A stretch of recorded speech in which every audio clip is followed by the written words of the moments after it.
Tahun 2009 akhir, semua anak angkatan 2005-2006 sudah hampir merampungkan persyaratan untuk mengikuti KKN yang dilakukan di beberapa desa sebagai syarat lanjutan untuk tugas skripsi.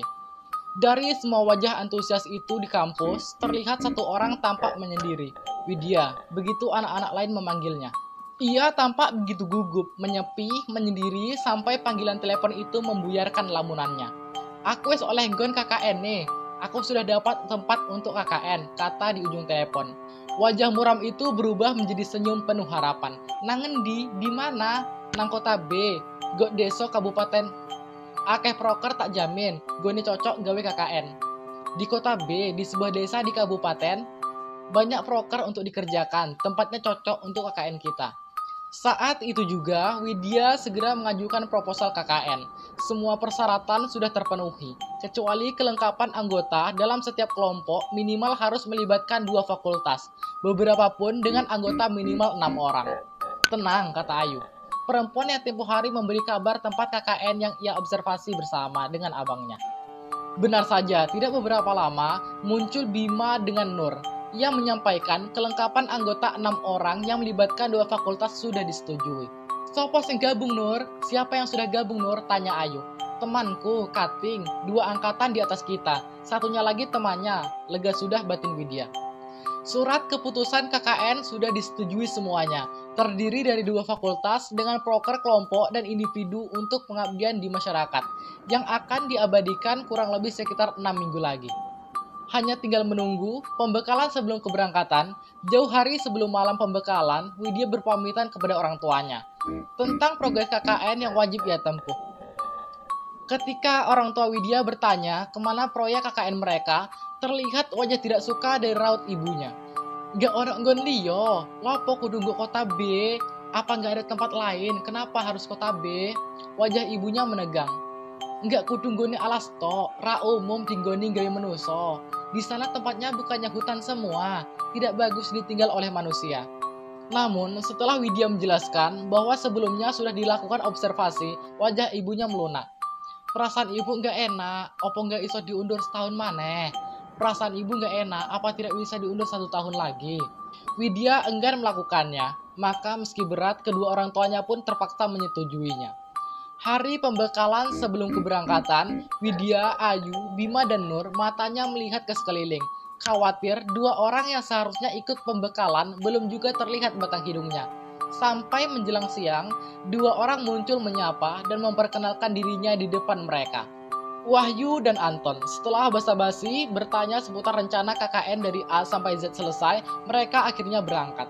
"Numpak apa di kene? Naik apa kita nanti?" tanya Wahyu. "Elf Mas," jawab Nur. "Sampai desone numpak FDIK, sampai desanya naik mobil FDIK. Boten Mas, berhenti di jalur alas D, engken enteng sing jemput." "Tidak Mas, nanti berhenti di jalur hutan D, nanti ada yang jemput," sahut Nur. Mendengar itu, Widya bertanya ke Ayu, "Yu, desone ra iso dilewati mobil ta? Yu, apa desanya nggak bisa dimasukin mobil?" Ayu hanya menggelengkan kepala. "Ra iso, tapi cedek kok tekan dalan gede, 45 menit palingan." "Gak bisa, tapi dekat kok dari jalan besar, 45 menitan kemungkinan." Disinilah cerita ini dimulai. Sesuai apa yang Nur katakan, mobil berhenti di jalur masuk hutan D, menempuh perjalanan 4-5 jam dari kota S. Tanpa terasa, hari sudah mulai petang. Ditambah area dekat dengan hutan, membuat pemandangan mata terbatas. Belum sampai di sana, gerimis mulai turun, lengkap sudah. Setelah menunggu hampir setengah jam, terlihat dari jauh cahaya mendekat. Nur dan Ayu langsung mengatakan bahwa mereka yang akan mengantar. Rupanya yang mengantar adalah 6 lelaki paruh baya dengan motor butut. "Cuk, sepeda antah," kata Wahyu spontan.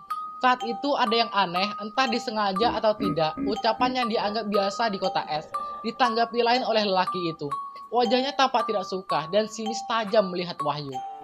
Hanya saja, yang memperhatikan semua sedetil itu hanya Widya seorang. Apapun itu, semoga bukan hal yang buruk. Di tengah gerimis, jalanan berlumpur, pohon di samping kanan kiri, mereka tempuh dengan suara motor yang seperti sudah mau ngedat saja. Ditambah medan tanah naik turun, membuat Widya berpikir kembali. Sudah hampir 1 jam lebih, tapi motor masih berjalan lebih jauh ke dalam hutan. Khawatir bahwa yang dimaksud Ayu, setengah jam lewat 15 menit adalah setengah hari. Widya mulai berharap semua ini cepat selesai. Di tengah perjalanan, Tidak satu pun dari pengendara motor itu yang mengajakkan bicara. Aneh, apa semua orang warga di sini pendiam semua. Malam semakin gelap, dan hutan semakin sunyi, sepi. Namun kata orang, di mana sunyi dan sepi ditemui, di sana rahasia dijaga rapat-rapat. Kini rasa menyesal sempat terpikir di pikiran Widya. Apakah ia siap menghabiskan 6 minggu ke depan di sebuah desa jauh di dalam hutan?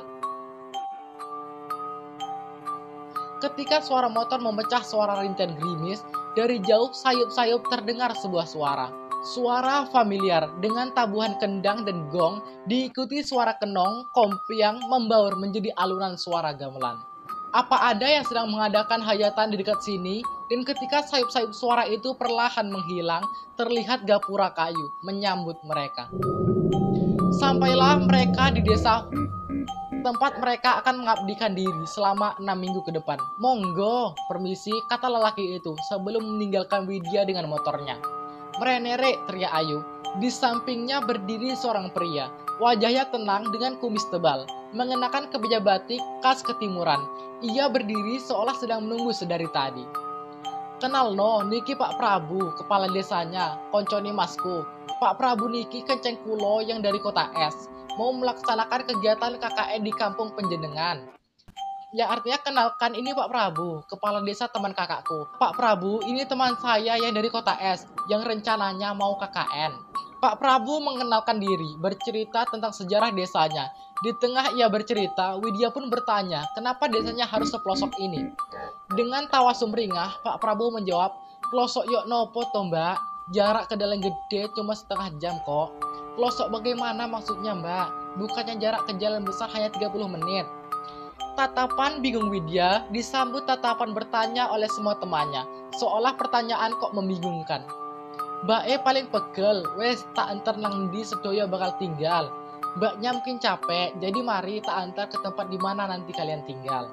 Di tengah kebingungan itu, Ayu menegur Widya. Maksudmu opo to Wid, takon koyok ngono, gari sungkan ae.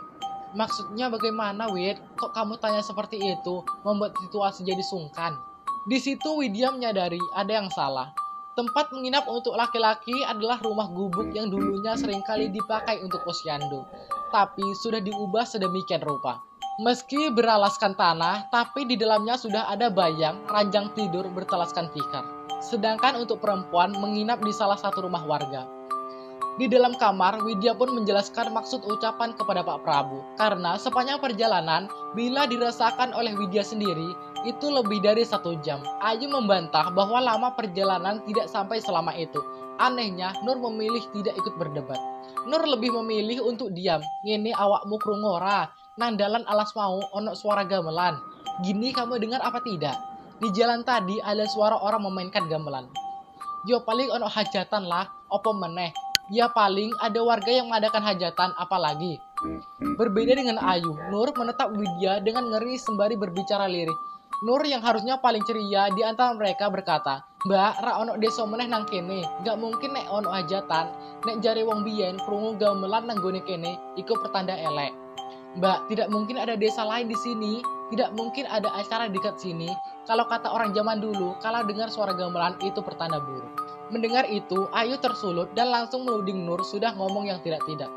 Nur, ra usah ngomong aneh-aneh kuwi. Awakmu yo melek observasi nang kene ambek aku. Mosok gorong sedino wis ngomong ra masuk akal ngono. Nur, jangan ngomong sembarangan kamu. Bukannya kamu ikut observasi di kampung ini sama aku. Belum sehari kamu sudah ngomong yang nggak masuk akal begini. Ayu pergi meninggalkan Widya dengan Nur. Saat itu Nur mengatakan, Mbak, aku yo krungu suara gamelan iku. Mbak, aku juga mendengar suara gamelan itu. Masalahnya Mbak, aku yo delok ono penari nih nang dalan mau. Masalahnya, aku juga lihat ada yang menari di jalan tadi. Astagfirullah, kata Widya tidak percaya. Nur menatap nanar Widya, air matanya sudah seperti memaksa keluar. Widya hanya memeluk dan mencoba menenangkannya. Benar kata ibunya tempo hari. Banyu semilir melayu mengetan. Air selalu mengalir ke arah timur. yang memiliki makna bahwa timur adalah tempat di mana semua dikumpulkan menjadi satu, antara yang buruk dan yang paling buruk. Dan kini Widya harus tinggal di hutan paling timur. Cerita Nur dan Widya tentang suara gamelan di sepanjang perjalanan tadi masih awalnya saja. Ibarat sebuah kopi masih sampai di rasa yang paling manis, belum sampai di rasa yang paling pahit. Widya memang percaya terhadap hal-hal yang gaib. Itu ada dalam ajaran agamanya. Namun, baru kali ini ia merasakan langsung pengalaman itu. Meski hanya sekedar suara, beberapa dengan Nur, temannya, ia mengaku melihat yang tidak seharusnya ia lihat. Mungkin Nur lebih sensitif. Memang sejak awal, Nur yang paling berbeda di antara yang lain. Hanya dia seorang yang mengenakan jilbab dibandingkan dengan Ayu dan dirinya sendiri. Nur yang paling religius, karena setahu Widya sendiri, Nur jebolan pondok pesantren ternama di kota Jik. Terlepas dari itu semua, pengalaman KKN ini tidak akan pernah dilupakan oleh semua rombongan ini. Nur, kata Widya masih menenangkan. Nur, bisa ndak cerita ini ojo sampai nyebar yo nggo arek-arek, kan gak enak. Nek sampai kerungu ambek warga desa, opo meneh kita di sini ikut tamu. Insya Allah kabeh lancar nggih. Nur, bisa gak cerita ini jangan sampai menyebar ke teman-teman. Kan jadi gak enak. Kalau sampai warga desa dengar, apalagi kita di sini itu sebagai tamu. Insya Allah semua akan baik-baik saja ya. Nur mengangguk, meski enggan menjawab kalimat Widya. Dan malam itu tanpa terasa dilewati begitu saja. Keesokan harinya, rombongan sudah berkumpul. Sesuai janji Pak Prabu, hari ini akan keliling desa. Melihat semua proker yang sudah diajukan oleh Ayu tempo hari. Sekaligus meminta saran untuk proker individu yang harus dikerjakan oleh satu anak sendiri-sendiri. Ngene iki, walaupun saya tinggal nang kene, aku yo pernah kuliah lo dek, sarjana lagi. Kata Pak Prabu, bahasanya medok campur-campur antara bahasa Jawa dan bahasa Indonesia. Mendengar itu, Wahyu menimpali. Iku lo rungokno bapake, walaupun wong desa nggak lali kuliah. Itu lo dengarkan bapaknya, walaupun orang desa tidak lupa kuliah. Wahyu melanjutkan, bapake ambil apa dulu? Perhutanan ya? Bukan, kata beliau santai, pertanian. Lah, ra ono sawah nang kene, piye to Pak? Lah, di sini nggak ada sawah gimana sih Pak? Ya memangnya sampean pikir hanya karena ambil pertanian harus terjun ke sawah? Jawaban Pak Prabu sontak membuat tawa pecah. Widya melirik Nur. Dia sudah bisa ceria lagi, melupakan sejenak kejadian semalam. Sampailah mereka di pemberhentian pertama. Sebuah pemakaman desa aneh itu yang pertama kali dipikirkan Widya. Atau mungkin serombongan orang. Di setiap nisan ditutupi oleh kain hitam. Pemakamannya sendiri dikelilingi pohon beringin dan di setiap pohon beringin ada batu besar di sampingnya. Di sana ada lengkap sesajen di depannya. Nur yang tadi ikut tertawa tiba-tiba menjadi diam. Ia menundukkan kepalanya seolah tidak mau melihat sesuatu. Pagi itu tiba-tiba terasa gelap di dalam pikiran Widya. Ngapunten Pak, niki nopo nggih Pak? Mohon maaf Pak, ini kenapa ya Pak? Belum selesai Widya bicara, Pak Prabu memotongnya. Saya tahu apa yang adik mau katakan, pasti mau bertanya kok nisannya ditutupi pakai kain, gitu toh? Widya mengangguk, rombongan menatap serius Pak Prabu, terkecuali Wahyu dan Anton. Terdengar mereka sayup tertawa kecil. Ini itu namanya sangkarso, kepercayaan orang sini. Jadi biar tahu kalau inilah pemakaman, terang Pak Prabu yang jawabannya sama sekali tidak membuat serombongan anak puas. Sampai-sampai Wahyu dan Anton walaupun pelan sengaja menyindir. Namun Pak Prabu bisa mendengarnya. Wong pekok yo isok bedokno kuburan karo lapangan Pak. Orang bodoh juga bisa membedakan kuburan dengan lapangan bola Pak. Pak Prabu yang awalnya tersenyum penuh dengan candaan tiba-tiba diam. Raut wajahnya berubah dan tak tertebak.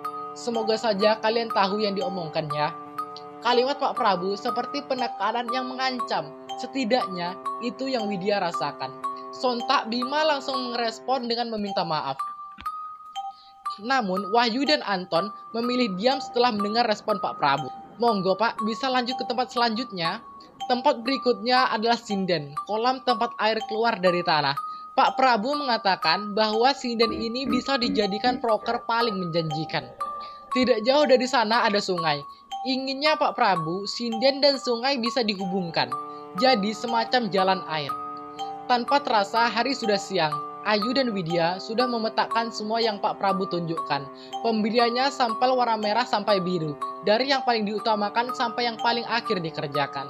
Namun tetap saja selama perjalanan Widya banyak menemukan keganjilan. Keganjilan yang paling mencolok adalah tidak satu atau dua kali, namun berkali-kali. Ia melihat banyak sesajen yang diletakkan di atas tampah, lengkap dengan bunga dan makanan yang diletakkan di sana. Ditambah bau kemenyan membuat Widya tidak tenang. Setiap kali mau bertanya, hati kecilnya selalu mengatakan bahwa itu bukan hal yang bagus. Nur setelah dari sinden, ia izin kembali ke rumah karena badannya tidak enak. Dengan sukarela, Bima yang mengantarnya, jadi observasi hanya dilakukan oleh 4 orang saja. Kemudian, sampailah di titik paling menakutkan. Tipak Talas, kalau kata Pak Prabu, sebuah batas di mana rombongan anak-anak dilarang keras melintas sebuah setapak jalan yang dibuat serampangan. Di kiri kanan ada kain merah lengkap diikat oleh janur kuning, layaknya pernikahan. Kenapa tidak boleh, Pak? Tanya Ayu penasaran. Pak Prabu diam lama, seperti sudah mempersiapkan jawaban, namun ia enggan mengatakannya. Iku ngono alas, gak ono opo-opone, wedine nek sampean niki nekat, kalau hilang lalu tersesat bagaimana? Itu adalah hutan belantara, gak ada apa-apanya, hanya mempertimbangkan. Takutnya kalau kalian ke sana hilang tersesat lalu bagaimana? Sekali lagi, jawaban itu cukup membuat Widya yakin itu bukan yang sebenarnya. Namun perasaan merinding melihat jalanan setapak itu nyata. Lanjut ke part 2? Tungguin bro!